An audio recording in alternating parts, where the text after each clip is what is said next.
ये तो last class में हम कर रहे थे discrete random variable and its probability distribution. हमने देखा कि what is a random variable, उसकी डेफिनेशन देखी थी, और फिर इसके बाद उसकी दो टाइप्स यानी कि डिस्क्रीट रैंडम वेरिएबल और कंटिन्यूस रैंडम वेरिएबल, और फर्दर हमने प्रोबेबिलिटी डिस्ट्रीब्यूशन को देखा था कि वो क्या है और प्रोबेबिलिटी मास फंक्शन क्या है, और फिर ये एग्जांपल 1 की थी, और इसके साथ हमने डिस्ट्रीब्यूशन फंक्शन भी देखा था कि डिस्ट्रीब्यूशन फंक्शन या क्यूमुलेटिव डिस्ट्रीब्यूशन फंक्शन क्या है। तो आज हमने वहीं से कंटिन्यू करने, एग्जांपल 2 हमने कर ली थी, फर्दर हम कंटिन्यू करते हैं एग्जांपल 3। जी स्टूडेंट्स, एग्जांपल 3 हमने करनी है आज, और एग्जांपल 3 है a weighted coin is tossed 4 times if the variable x denotes the number of heads and the probability of head is equal to 1/3. Find the discrete probability distribution, probability mass function, cumulative probability distribution, graph of discrete probability distribution, graph of cumulative probability distribution. जी तो ये सब काम हमने करने हैं, ये 5 parts हैं इसके। तो इसको देखते हैं कि कैसे करते हैं। कितने कॉइन है? 4, एक कॉइन को 4 टाइम्स किया है, लेकिन ये वेटेड कॉइन है, ये बाइस्ड कॉइन है, यानी एक तरफ से ये अनबैलेंस्ड है, ठीक है, और जिसकी वजह से हेड आने के चांसेस वैसे तो 1/2 हाफ हाफ होते हैं हेड और टेल के चांसेस, लेकिन इसमें probability of head is equal to 1/3। तो इसकी स्क्रीनशॉट ले लें, तो इसको क्वेश्चन को करते हैं, फिर मुझे बताते जाएगा कि ये क्या है, क्योंकि मैंने अब स्क्रीन दूसरी करनी है ऑन। अभी आपकी फीडबैक में देख रही थी कि फीडबैक में आपने लिखा हुआ था कि एक कमेंट ये भी था कि आप माउस से लिखती हैं तो माउस से ना लिखा करें, आप पैड यूज किया करें। तो मुझे इस बात से हैरत हुई कि मैं तो पेन से लिखती हूँ, स्टाइलस से, मैंने तो कभी माउस से नहीं लिखा, माउस से तो नहीं लिखा जा सकता। तो उसका मतलब ये कि मेरी राइटिंग बड़ी खराब है, तो अब मैं ये स्क्रीन के ऊपर कर रही हूँ और कोशिश करती हूँ कि राइटिंग आज बेहतर हो जाए। अच्छा, तो कॉइन को हमने टॉस करना है 4 टाइम्स। कितने आउटकम्स हो सकते हैं 4 कॉइन्स को जब हम टॉस करेंगे? तो 16।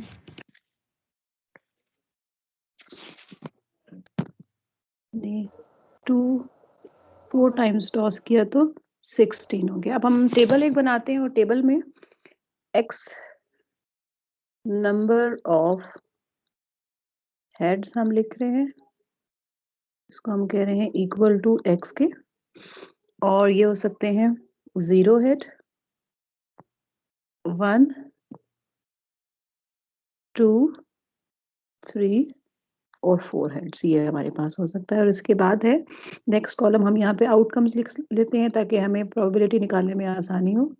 आउटकम्स,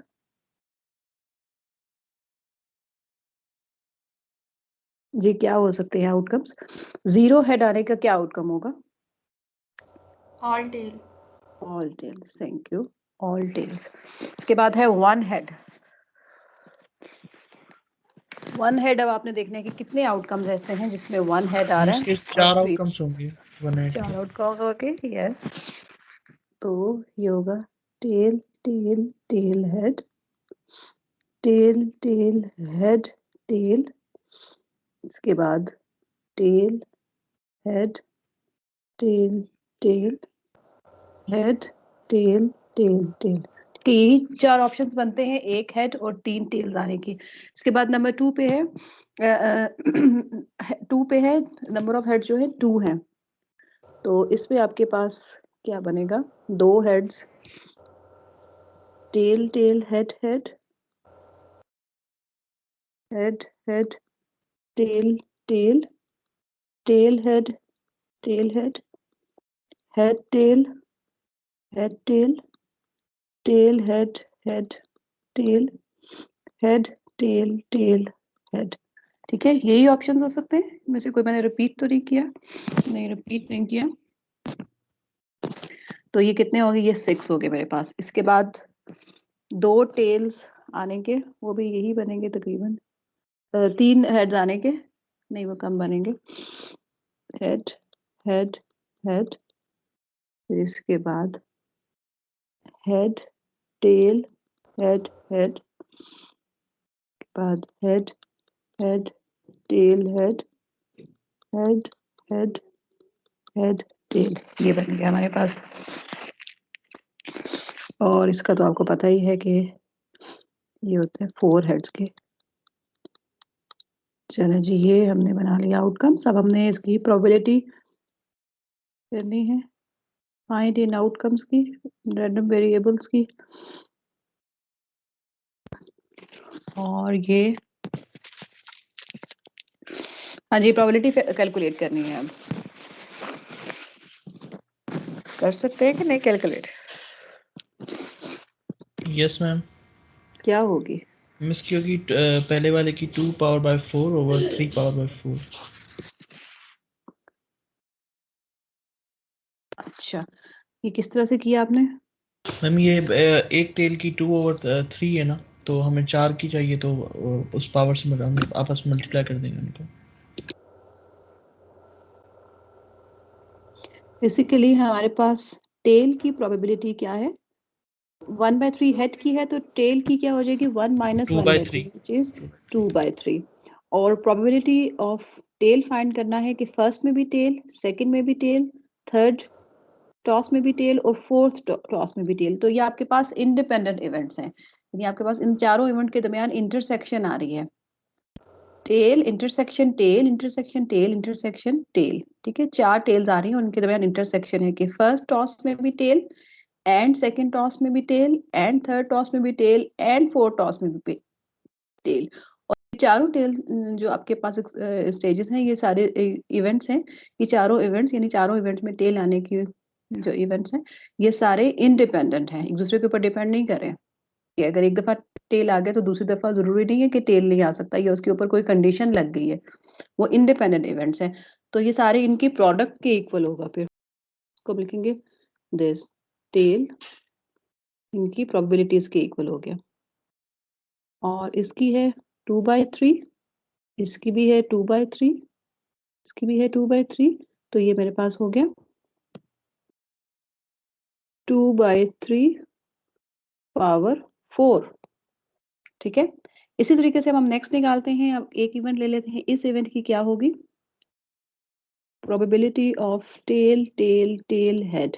इस इवेंट की होगी 3 टेल्स हैं तो पावर 3 और 1 हेड है, तो 1 इंटू 1/3, ये हो गया 2/3 क्यूब इंटू 1/3।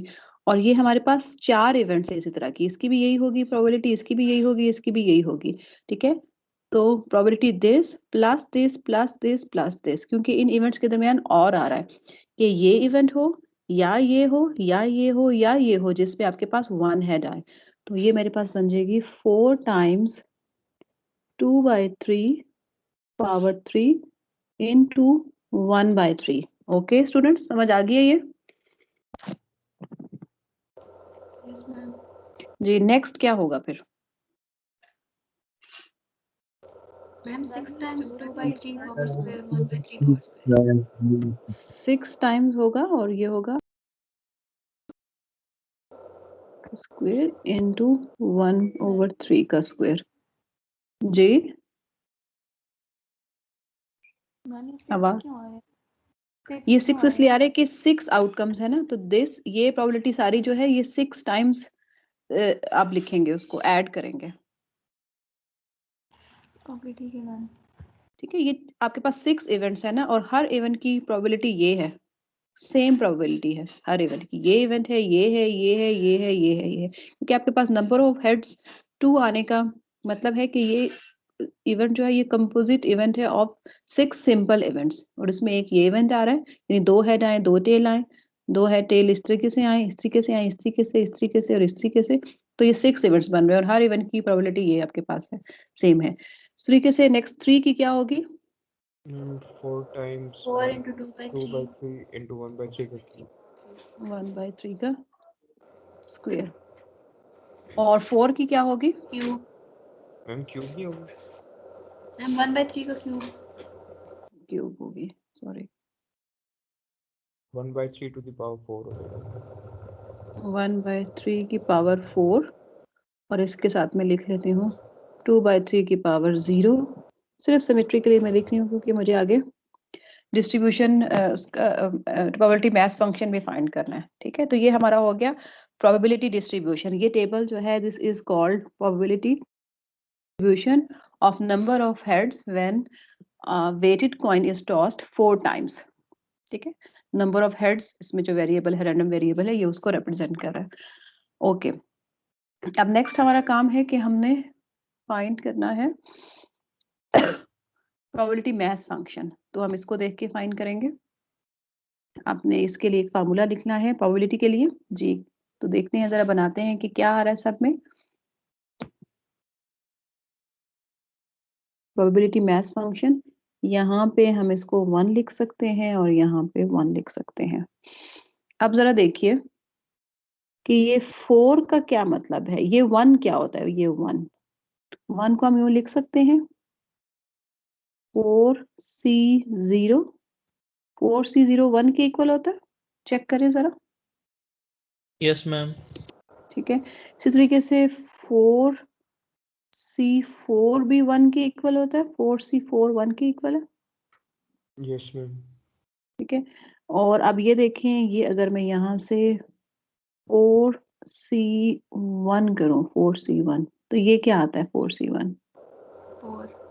ये 4 के इक्वल आ गया। और अगर मैं 4C2 करूं, ये किसके इक्वल आएगा? 6 के मैम। ये 6 के इक्वल हो गया। और अगर मैं 4C3 करूं तो ये भी 4 के इक्वल आता है।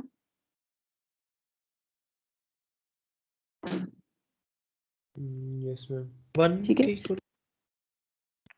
4C3 1 के इक्वल तो नहीं आएगा। 4 फैक्टोरियल हाँ divide by 3 factorial into 1 sorry ma'am, factorial. 4 ही होगा।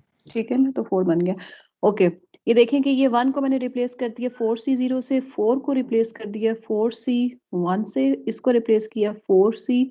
ठीक है, लिख दो साथ, ये हो गया 4C1, ये हो गया 4C0, 6 हो गया 4C2, और इसको कर दिया 4C3, और ये 4C4। मैम एक क्वेश्चन था इसमें।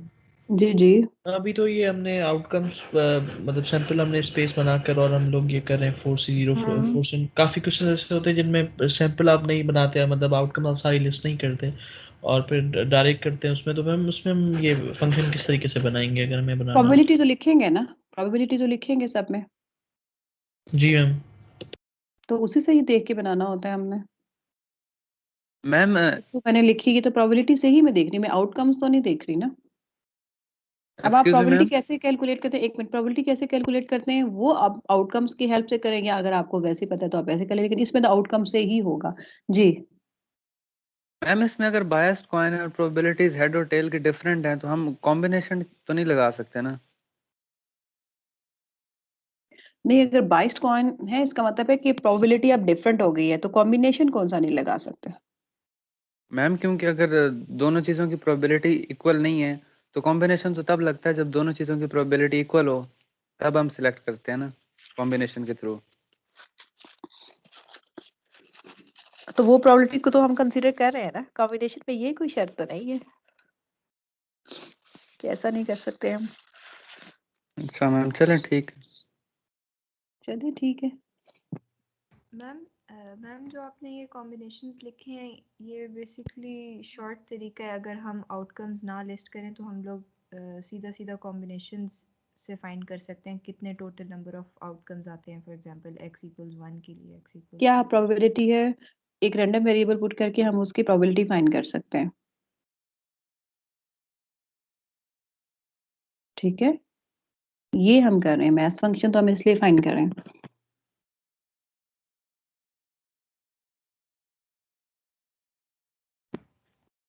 जी अब बताइए कि ये क्या आएगा, क्योंकि 2/3 और 1/3 भी सब में आ रहा है, तो यहाँ पे क्या आएगा फिर? 2/3 की पावर 4 माइनस एक्स और 1/3 की एक्स। ठीक है, इसकी पावर 4 माइनस एक्स और इसकी पावर एक्स। तो ये आपके पास प्रोबेबिलिटी मैथ फंक्शन बन गया। ठीक है, 4 माइनस एक्स इंटू 1/3 की पावर एक्स। तो ये हमने अभी दो काम किए हैं, और वो दो काम हैं कि एक तो प्रोबेबिलिटी डिस्ट्रीब्यूशन बनाई है और एक प्रोबेबिलिटी मैथ फंक्शन बनाया है। जी, और कोई क्वेश्चन है इसके बारे में तो पूछ लीजिए। मैम इसके जो टोटल आउटकम्स है उसमें ऑर्डर मैटर कर रहा है, तो 4C क्यों हमने यूज किया? P नहीं होना चाहिए?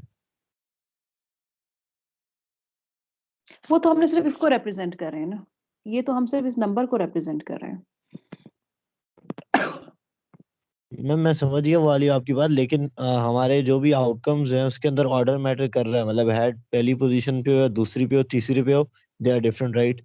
तो उसकी वजह से हमें जब total number of outcome state करें, जो टोटल नंबर ऑफ अरेंजमेंट्स, उसके अंदर तो P नहीं यूज होना चाहिए अगर नहीं, कॉन्सेप्चुअली हम देखें तो तो? इसमें सिर्फ ये नहीं देख रहे ना कि एक पर्टिकुलर अरेंजमेंट क्या है। हम तो इस वक्त सिर्फ प्रोबेबिलिटी कैलकुलेट कर रहे हैं। हमने जो यहाँ पे कैलकुलेशन की है वो हमने सिर्फ एक ऐसा फंक्शन फाइंड किया है जो कि आपको किसी भी रैंडम वेरिएबल के ऊपर प्रोबेबिलिटी की वैल्यू दे सकता है। ठीक है, अगर आपको अरेंजमेंट, एक पर्टिकुलर अरेंजमेंट की प्रोबेबिलिटी फाइंड करनी है, जो कि हमारा काम यहाँ नहीं है, वो हम पिछले टॉपिक में कर चुके हैं। उसके लिए आप एक पर्टिकुलर अरेंजमेंट लेंगे और उसकी प्रोबेबिलिटी निकालेंगे। उसके लिए ये फार्मूला हेल्पफुल नहीं होगा। ये आपको सिर्फ रैंडम वेरिएबल, ये एक्स के लिए फार्मूला दे रहा है। ठीक है, बेसिकली जो हमने प्रोबेबिलिटी कैलकुलेट की है वो तो हमने सारे अरेंजमेंट्स को देख कर ही की है ना। ओके मैम, समझ आ गया। ठीक है, तो बेसिकली ये जो फार्मूला है आपको ये ऑल अरेंजमेंट्स के लिए दे रहा है, ये किसी पर्टिकुलर अरेंजमेंट के लिए नहीं दे रहा। तो किसी पर्टिकुलर अरेंजमेंट के लिए अगर आपने प्रोबेबिलिटी फाइंड करनी है किसी कि ये इवेंट है और इसका ये है, तो उसके लिए फिर आपको ये फार्मूला नहीं, बल्कि आपको अलग से इस तरीके से कैलकुलेशन करनी होगी यहाँ से देखें। तो ये formula is just helping you to find out the value of the probability value for a given value of a random variable x. Okay ma'am, thank you. जी जी, ये कोई और क्वेश्चन है तो पूछ लीजिए, क्योंकि फिर हमने आगे मूव करना है। तो मैम फिर ये फॉर्मूला यहाँ यूज नहीं होगा मतलब, राइट? कहाँ कहाँ? इस केस में क्यों नहीं होगा बेटा, यही तो हमने फाइंड किया, ये जो मैथ फंक्शन हमने फाइंड किया।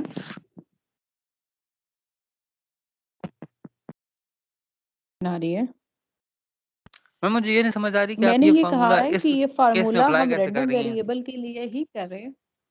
जी, मुझे ये नहीं समझ आ रही कि आप ये फॉर्मूला इस केस में कैसे अप्लाई कर रही हैं मतलब। ये फार्मूला मैंने खुद डेवलप किया है, डिराइव किया है। ठीक है, और अगर मुझे प्रोबेबिलिटी गिवन ना हो, ठीक है, ये गिवन ना हो, तो मैं कोई भी रैंडम वेरिएबल पुट करके यहाँ पे f1 पुट करके f1 पुट करती हूँ, 4c1 आ गया, 2/3, तो ये क्या हो गया 3, 1/3 कैलकुलेट करें ये क्या आ रहा है, कैलकुलेट करके बताएं, फ्रैक्शंस में ही बता दें।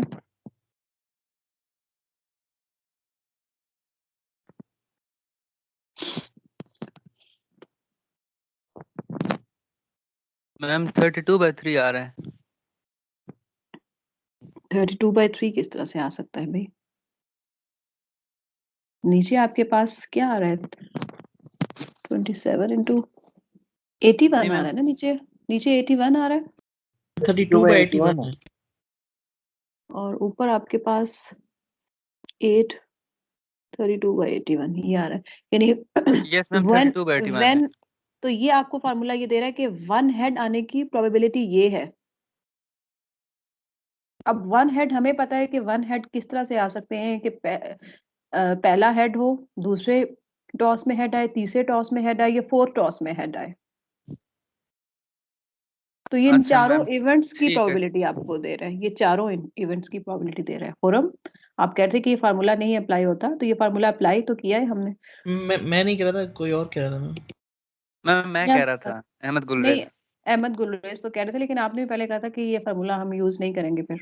मैम आपने मैंने ये नहीं मैम, मैंने आपसे ये सवाल किया था कि अब जैसे इसमें हमने आउटकम्स हमारे पास आई हैं, तो हमारे कोई डिफरेंट कोई सिचुएशन होती है तो उसमें हम लोग किससे कैसे फॉर्मूला ड्राइव करेंगे, मैं ये पूछ डिफरेंट रहा था। बेटा, इसमें एक ही सिचुएशन है, और वो सिचुएशन ये है कि आप किसी भी रैंडम वेरिएबल के लिए आप प्रोबेबिलिटी फाइंड कर सकते हैं कि नंबर ऑफ हेड्स अगर 3 है तो आप यहाँ पे 3 पुट करके इस फार्मूले में और प्रोबेबिलिटी कैलकुलेट कर सकते हैं। उसका मतलब ये है कि 3 हेड्स आने की प्रोबेबिलिटी ये है।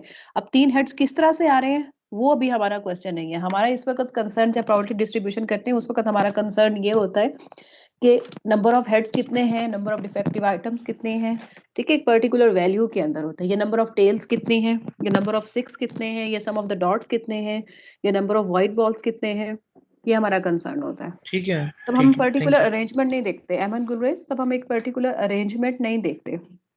अगर पर्टिकुलर अरेंजमेंट देखनी है तो फिर ये फार्मूला नहीं लगेगा, क्योंकि ये आपको ऑल कॉम्बिनेशंस के लिए देख रहा है, ये एक पर्टिकुलर के लिए नहीं देख रहा। फिर आपको उन्हीं कॉन्सेप्ट को यूज करते हुए प्रोबेबिलिटी फाइंड करनी है जिनमें हम पहले कर चुके हैं। ठीक है मैम, समझ आ गई, थैंक यू।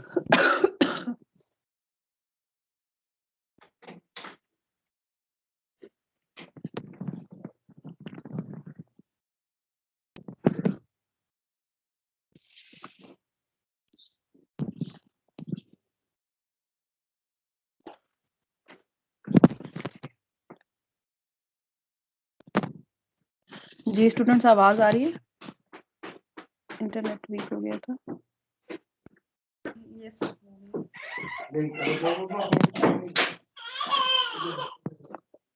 जी आवाज आ रही है? Yes ma'am. जी मिस आ रही है आवाज। आवाज आ रही है क्योंकि इंटरनेट वीक हो गया था।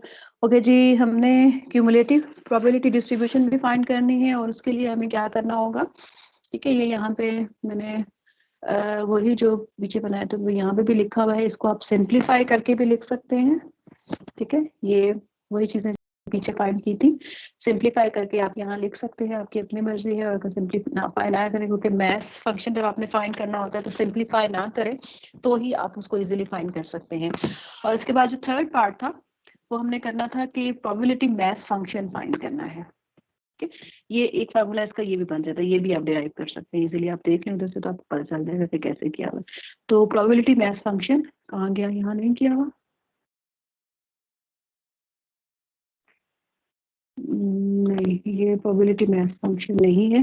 तो आपने प्रोबेबिलिटी मैथ्स फंक्शन भी फाइंड करना है, ठीक है, एक नेक्स्ट और कॉलम बना के इनमें ऐड करते जाएंगे और उनको लिखते जाएंगे, ठीक है। और दूसरा काम आपने, थर्ड काम ये करना है कि ग्राफ ऑफ डिस्क्रीट दोनों के ग्राफ्स बनाने हैं, एक तो प्रोबेबिलिटी डिस्ट्रीब्यूशन का और दूसरा क्यूमुलेटिव प्रोबेबिलिटी डिस्ट्रीब्यूशन का, ठीक है। तो ये दोनों काम आपने करने हैं, 3 काम करने हैं आपने, आपके जिम्मे है। ओके जी स्टूडेंट्स, अब एग्जाम्पल 4 कर लें, जल्दी जल्दी आप लोग खुद करें इसको। अ bag contains 4 red and 6 black slide balls. नहीं नजर आ रही। ओके अब आ रही जी है, सॉरी। अच्छा, इंटरनेट वीक होना तो फिर थोड़ा सा मसला होता है। A bag contains 4 red and 6 black balls. A sample of 4 balls is selected from the bag without replacement. Let X be the number of black balls. Find the probability distribution of X and also find the probability mass function. जी student जल्दी से इसको कर लें जरा। इस पे combination लगाएंगे हम लोग। प्रोबेबिलिटी तो पहले फाइंड करें।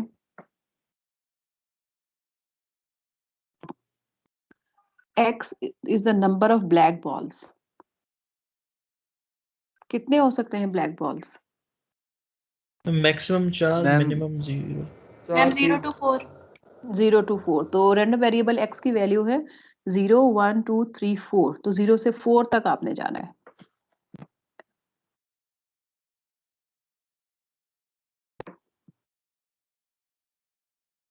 तो 0 से 4 तक वो करें, वैल्यूज लिखे 0 से 4 तक। इसके बाद आपने प्रोबेबिलिटी कैलकुलेट करनी है कि 0 ब्लैक बॉल हो उसकी प्रोबेबिलिटी है, और फिर 1 ब्लैक बॉल हो 1 उसकी बाय 210 प्रोबेबिलिटी। होगी, 0 की probability 1 bye 210।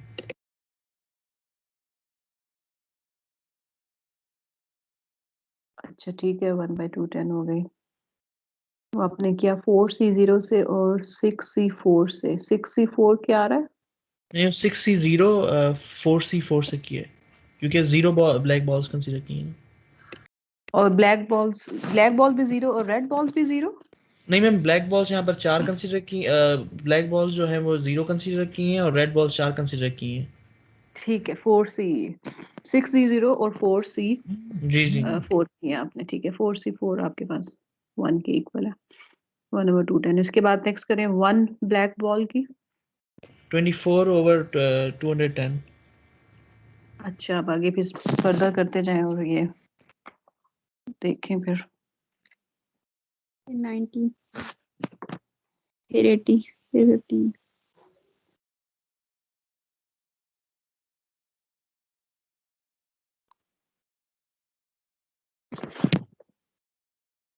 Probability math function भी फाइंड करना है इसका।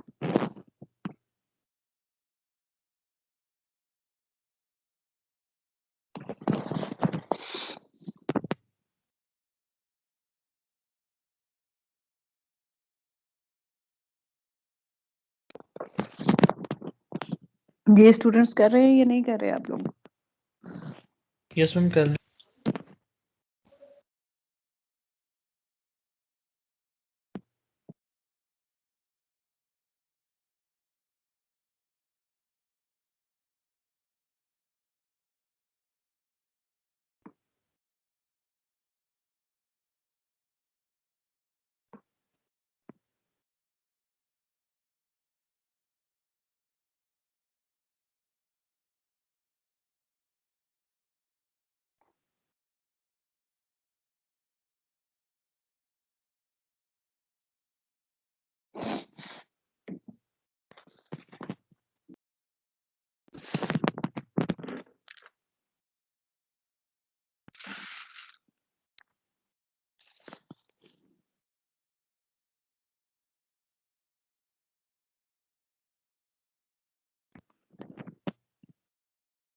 तो इसका math function 6C(x) 4C4 minus x होगा डिवाइड बाय। हाँ ये तो बहुत इजीली आपको ये नजर आ रहा है यहाँ पे।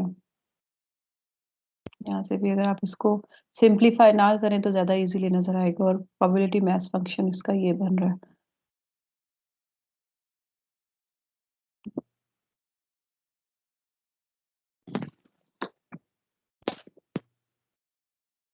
जी स्टूडेंट्स बाकी लोगों ने कर लिया। ये प्रोबेबिलिटी मैथ फंक्शन आएगा अगर इसको आप यहाँ से देखें। Yes ma'am. 0 है तो यहाँ पे मुझे 0 नजर आ रहा है। 4 - 0 1 है तो यहाँ पे 1 और ये 4 - 1 हो गया और ये 2 यहाँ आ गया। बाकी सारा सब में डिनोमिनेटर में 10C4 ही चल रहा है और बाकी सारा यहाँ पे चेंज हो रहा है।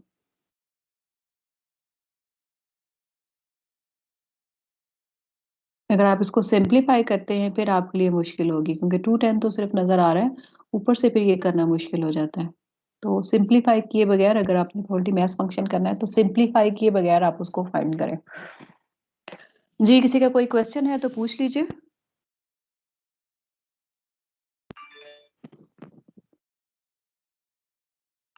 मिस मैथ फंक्शन यही है ना 6cx 4c4 minus x। ये देखेंगे स्क्रीन पे। ठीक है यस और divided by 10C4। Yes yes. चलो सही है। जी स्टूडेंट्स ये हमारा आज का लेक्चर था discrete random variable and its probability distribution. तो हमारा एक टॉपिक कंप्लीट हो गया है जिसमें आपने देखा सबसे पहले कि रैंडम वेरिएबल क्या है। Random variable is a variable that is associated with the outcomes of a random experiment. Basically ये एक function है जो कि हमने define किया है on the outcomes of a random variable कि हम हर outcome को एक unique numerical value assign करते हैं। That is a random variable. और दो मेथड हैं उसकी टाइप्स हैं डिस्क्रीट रैंडम वेरिएबल और कंटिन्यूस रैंडम वेरिएबल। डिस्क्रीट में आपके पास काउंटिंग में आते हैं जो नंबर्स रैंडम वेरिएबल जो जिनको आप लिस्ट कर सकते हैं और कंटिन्यूस रैंडम वेरिएबल वो है जिनमें कोई जंप नहीं होता जो कि अनकाउंटेबल है infinite and uncountable. Discrete random variable आपके पास इनफाइनाइट काउंटेबल इनफाइनाइट भी हो सकते हैं। फिर इसके बाद हमने इनकी प्रोबेबिलिटी डिस्ट्रीब्यूशन देखी कि प्रोबेबिलिटी डिस्ट्रीब्यूशन आपके पास ग्राफ भी हो सकता है, फॉर्मूला भी हो सकता है और टेबल भी हो सकता है। तो आपने प्रोबेबिलिटी डिस्ट्रीब्यूशन जब आपसे कहा जाएगा तो आप या तो फॉर्मूला आप उसका हर रैंडम वेरिएबल के अगेंस्ट आपने उसकी प्रोबेबिलिटीज लिख लेनी है। और मैथ्स फंक्शन अगर आपने फाइंड करना है तो आपने बेसिकली एक फार्मूला निकालना है जो कि आपको वैल्यू ऑफ द प्रोबेबिलिटी देगा for any given value of a random variable. और इसके लिए आपने उन्हीं वैल्यूज को प्रोबेबिलिटी को देख के आपने एक जनरल फार्मूला डिराइव करना है for the random variable x. इसके बाद आपके पास था डिस्ट्रीब्यूशन फंक्शन। डिस्ट्रीब्यूशन फंक्शन को हम क्यूमुलेटिव डिस्ट्रीब्यूशन फंक्शन भी कहते हैं और इसका मतलब ये है कि ऐसा फंक्शन जो आपको up to x all probabilities की वैल्यूज को ऐड अप करके दे, ठीक है, सम करके दे at a given value of the random variable, सब प्रोबेबिलिटीज को ऐड अप करके दे, वो उसके इक्वल आता है। और हमने ये भी देखा कि distribution function of a discrete random variable is a step function, वो step function आ रहा था। तो अब तक हमने यही कॉन्सेप्ट्स किए हैं। ये कॉन्सेप्ट्स कैसे हैं, आसान है कि मुश्किल है?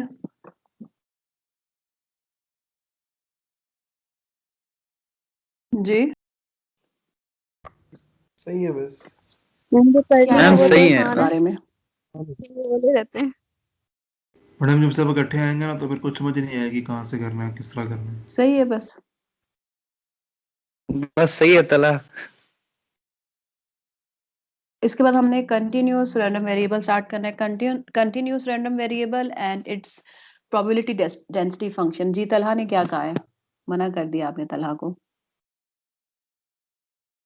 नहीं मैम, मैं कौन होता हूँ तला को मना वो करने तो वाला। कह रहे जब questions एक साथ आएंगे तो पता नहीं चलेगा कौन से तरीके से करना है। जब क्वेश्चंस एक साथ आएंगे मतलब तरीका तो एक ही है भाई, एक ही तरह से प्रोबेबिलिटी डिस्ट्रीब्यूशन फाइंड होगी, एक ही तरीके से डिस्ट्रीब्यूशन फंक्शन होगा, वही उसका ग्राफ है। सारी तरह पढ़ी है ना उनका जब कह रहे इवैल्यूएशन। वो इसीलिए तो आपको एक कंबाइन मैंने बना के दी है प्रेजेंटेशन फाइल, दी मैंने से मैंने क्वेश्चंस जमा किए हैं और फिर मैंने अपलोड किए हैं, तो आप लोगों के लिए किया। अच्छा, अब 2 मिनट बाद आप लोगों का क्विज होगा, आपकी स्क्रीन पे आ जाएगा। अगर ना आया तो फिर आपने असाइनमेंट्स पे जाके टैब में जाके देखना है क्विज 1 ऑनलाइन के नाम से। और आई थिंक 5 से 10 मिनट होंगे, इससे ज़्यादा एक्स्ट्रा टाइम नहीं मिलेगा आपको करने का। छोटे से सवाल है, आसान सा क्विज है, इजी होके करना है, परेशान नहीं होना। लाइट शाइट को भूल जाए, अगर लाइट नहीं है तो अपना मोबाइल फ़ोन यूज़ करते हुए इसको देख लें, ठीक है जी। 2 मिनट बाद, अब 1 मिनट बाद हो जाएगा, तो वो भी आपने जाके देखना है। मैं रिकॉर्डिंग ऑफ कर देती हूँ उसकी।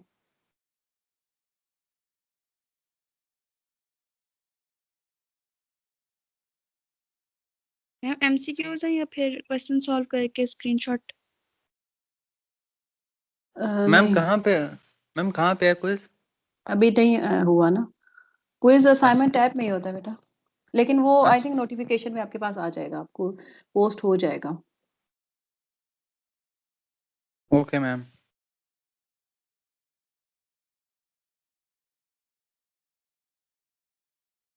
तो वेट कर लेते हैं, अगर ना हुआ